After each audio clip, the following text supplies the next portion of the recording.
though most of us in this room are in third grade, we still have an understanding of what it means to desire something.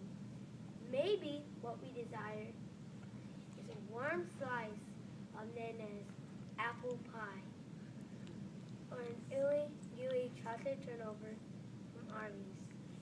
Most kids our age desire to watch TV shows, play video games, or play with some type of handheld device. But let me tell you what a handheld device should have in our hands every day. The Word of God, also known as wisdom. Listen to this story that illustrates how every Christian should desire wisdom. The story is told of a young man who traveled far to see a great wise man. The young man desired wisdom, and he believed the wise man could teach him how to get it. When the young man met the wise man, he said, "Sir, can you teach me how to get wisdom?" The wise man arose from his seat and said, "Follow me." The young man followed the wise man to a small body of water. The wise man led the young man by the hand until the water reached just below his neck. Then, calmly, the wise man lowered the head of the young man under the water. He heard it there. 5 seconds, 10 seconds, 25 seconds, 40 seconds. Struggling, the gasping young man was able to force his head out of the water. "Why did you do that?"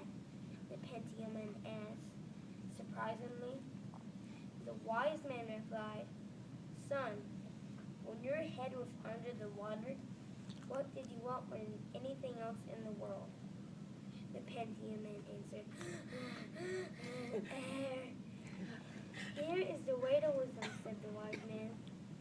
"When you desire wisdom as much as you desire air, then it will be yours."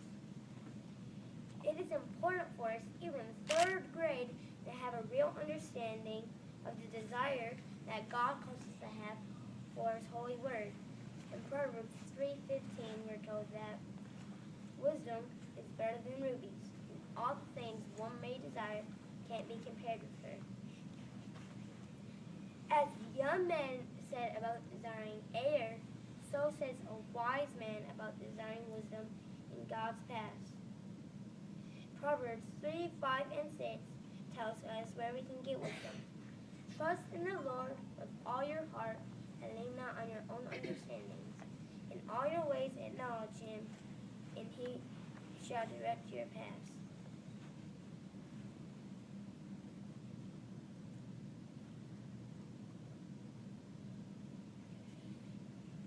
James also tells us in James 1:5-6, "If any of you lacks wisdom, let him ask of God, who gives all liberty and without reproach, and it will be given to him.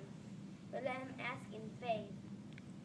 And Paul tells us in Romans 10:17 that faith comes by hearing, hearing by what? The Word of God.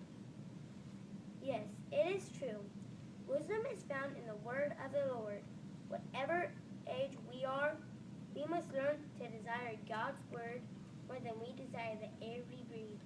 And when we as Christians have a burning desire to get something, an understanding, wisdom and understanding over everything else, He will direct our paths to heaven.